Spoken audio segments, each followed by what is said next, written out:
Hi welcome to my YouTube channel Kalyani kitchen Kadapa రుచులు.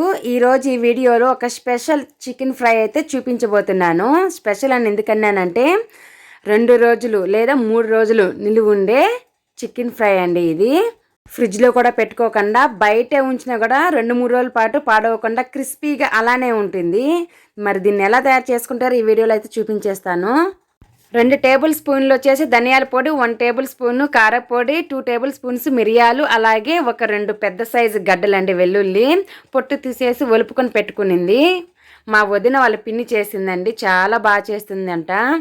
మరి మీకు కూడా చూపించాలని అయితే నేనైతే అనుకున్నాను, అందుకే అయితే ఈ వీడియో అప్లోడ్ చేస్తున్నాను. ఫస్ట్ 2 టేబుల్ స్పూన్స్ మిరియాలు అయితే వేసేసుకోవాలండి. ఇప్పుడు ఈ మిరియాలని బాగా పౌడర్ అయ్యేలాగా దంచుకోవాలి. మిరియాలు స్పెషల్ అండి ఈ చికెన్ ఫ్రైకి అయితే. కారంగా ఘాటుగా భలే అయితే తగులుతుంది. మిరియాలు వేస్తున్నాం కాబట్టి 2 టేబుల్ స్పూన్స్ చిల్లీ పౌడర్ అనేది మీరు చూసుకొని వేసుకోండి. మళ్ళీ తర్వాత అది ఘాటు ఎక్కువే ఉంటుంది, కారం ఎక్కువైపోయి తినలేరేమో. మేము తీసుకున్న చికెన్ క్వాంటిటీకి అయితే కరెక్ట్గా అయితే వేశారండి. కడప సైడ్ కొంచెం కారంగానే తింటాము, ఇదైతే కారంగానే ఉంటుంది. మీకు కావాలంటే చూసుకొని వేసుకోండి. ప్రాసెస్ మాత్రం సేమ్ ఇలానే అయితే చేయండి. కారపొడి ధనియాల పొడి కూడా వేసేసి బాగా దంచుకున్న తర్వాత వెల్లుల్లి రెబ్బలు కూడా వేసేసి కచ్చాపచ్చాగా ఈ విధంగా దంచుకొని ఒక ప్లేట్లోకి అయితే తీసేసుకోవాలి. మెయిన్ ఇంగ్రీడియంట్ మనం చేసే చికెన్ ఫ్రైకి అయితే ఇదే అండి. మసాలా హైలైట్గా ఉంటుంది. ఈ మసాలా వేసి చేశారంటే మీ ఇల్లంతా గుమగుమలాడిపోయి పక్క వీధులకు కూడా పోతుంది, అంత మంచి స్మెల్ అయితే వస్తుందండి. రెడీ అయిపోయింది మసాలా. 1.5 kg చికెన్ అండి. ఇది నాటుకోడి కాదు, బాయిలర్ కోడి. 1.5 kg అయితే శుభ్రంగా ఉప్పు, పసుపు, అలాగే నిమ్మరసం వేసి వాష్ చేసుకుంటే ఎటువంటి వైరస్ ఉన్నా కూడా పోతుంది. ఈ విధంగా క్లీన్ చేసి పెట్టేశారండి. లెంత్ ఎక్కువైతుంది అనేసి క్లీన్ చేసే చూపించలేదు. స్టవ్ వెలిగించి కడాయి పెట్టి ఆయిల్ అనేది వేసుకోవాలి. 1.5 kg చికెన్ ఫ్రైకి అయితే ఒక గరిటె అయితే వేసింది. వేయడం చూపించడం మర్చిపోయారు. మీకైతే ఎంతైతే సరిపోతుందో అంతైతే వేసుకోండి. చికెన్ ఫ్రై కదా, కొద్దిగా ఎక్స్ట్రానే వేసుకోండి. ఆయిల్ అనేది ఉంటే బాగా క్రిస్పీగా ఫ్రై అయ్యి మంచిగా అయితే తయారవుతుంది చికెన్ ఫ్రై అనేది. ముక్కలు కూడా కరకరలాడుతూ అయితే వస్తుంది. ఆయిల్ అయితే కొద్దిగా ఎక్స్ట్రానే వేయండి. అలాగే చికెన్ మొత్తం వేసేసుకున్నాం కదా, ఇప్పుడు అందులో 1 టీ స్పూన్ పసుపు, అలాగే ఉప్పు అండి. మీ టేస్ట్కి సరిపడా ఉప్పు అయితే వేసుకోండి. కల్లుప్పు అయితే యూజ్ చేస్తున్నారు. కల్లుప్పు వేసేవాళ్ళు కొద్దిగా చూసుకుంటూ వేసుకోండి. ఎక్స్ట్రా పడిపోయిందంటే మళ్ళీ ఉప్పు ఎక్కువైపోతుంది. ఇలా ఒకసారి బాగా మిక్స్ చేసుకోవాలి. మొత్తం ఉప్పు పసుపు పట్టేలాగా మిక్స్ చేసుకొని మూత పెట్టేసేయాలి. ఫ్లేమ్ అనేది మీడియం ఫ్లేమ్లో పెట్టుకోండి.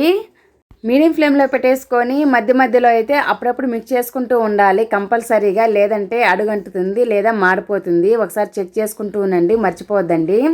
ఇలా మూత అయితే పెట్టేసి ఫ్లేమ్ని అయితే మీడియం ఫ్లేమ్లో అయితే పెట్టేసి ఉన్నారు. తర్వాత నీళ్ళన్నీ ఎగిరిపోయాయి కదా, ఇప్పుడు లో ఫ్లేమ్లో పెట్టేసుకోవాలండి. ఫ్లేమ్ అనేది లో ఫ్లేమ్లో పెట్టేసేయాలి. ఇంక ఇప్పటి నుంచి స్టార్ట్ అండి, లో ఫ్లేమ్లోనే చేసుకోవాలి. ముక్క అయితే కరకరలాడేంత వరకు ఇంకా లో ఫ్లేమ్లోనే చేసుకోవాలండి. అప్పుడే మనకు 2-3 రోజుల పాటు నిలువ ఉంటుంది ఈ చికెన్ ఫ్రై అనేది. 2-3 రోజులైనా కూడా ఏం బాగుంటుందిలే అనేసి అయితే అనుకోవద్దు. ఇంకా ఉండే కొద్దీ ఇంకా టేస్ట్ అనేది ఎక్కువ అవుతుందంట, అంత టేస్టీగా అయితే ఉంటుందంట ఈ చికెన్ ఫ్రై. తేమంతా ఆవిరైపోయిన తర్వాత ఆయిల్ అనేది మనకి ఉంటుంది. ఆ టైంలో మనము దంచి పెట్టుకున్న మసాలాను అయితే వేసేయాలి, పౌడర్ని. ఈ పౌడర్ని వేసేసి ఒకసారి బాగా మిక్స్ చేసుకుంటూ మధ్య మధ్యలో కూడా అప్పుడప్పుడు మిక్స్ చేసుకుంటూ క్రిస్పీగా వచ్చేంత వరకు ముక్కలు వేయించుకోవాలి. మనము పెప్పరు, చిల్లీ, గార్లిక్ అన్నీ దంచి వేసాం కదా, ఆ స్మెల్ అయితే భలేగా వస్తూ ఉంటుందండి. అసలు ఆ స్మెల్కే టెంప్టింగ్ అయిపోతారు. ఎప్పుడెప్పుడు అవుతుందా తినేయాలా అనిపించేంతగా స్మెల్ వస్తూ ఉంటుందండి, అస్సలు ఆగలేరు. పెప్పర్ వేయడం వల్ల మంచి టేస్ట్ అయితే వస్తుంది చికెన్ ఫ్రైకి. అలాగే మనం రోట్లో దంచి వేసాం కదా, ఇంకా బాగుంటుంది. ఈ మసాలా పౌడర్ అప్పుడప్పుడు దంచుకొని వేసుకోవడం వల్ల మంచి స్మెల్ అయితే వస్తుందండి. మార్కెట్లో దొరికే పౌడరు అంతగా బాగోదు. స్టవ్ అయితే ఆఫ్ చేసింది మా వదిన వాళ్ళ పిన్ని. ఈ విధంగా ఒకసారి మిక్స్ చేసుకొని వేడి వేడిగా ప్లేట్లోకి వడ్డించుకొని తినేసేయండి. పప్పుచారుకైనా, పప్పుకైనా, సాంబార్కైనా, ఎందులోకైనా సైడ్ డిష్కి పర్ఫెక్ట్గా అయితే ఉంటుందండి. ఈ విధంగా మీరు చేసుకొని తిన్నారంటే జన్మలో మర్చిపోలేరు. అంత రుచిగా అయితే ఉంటుంది. అంతే అండి, ఎంతో ఈజీగా చేసుకునే మన రోట్లో మసాలా దంచి చేయబడిన 2-3 రోజుల పాటు నిలువ ఉండే చికెన్ ఫ్రై రెడీ అయిపోయింది. ఇలా ఉల్లిపాయ ముక్కలు కొత్తిమీర వేసి గార్నిష్ చేస్తున్నారు. చాలా బాగుంది కదా ప్లేటింగు.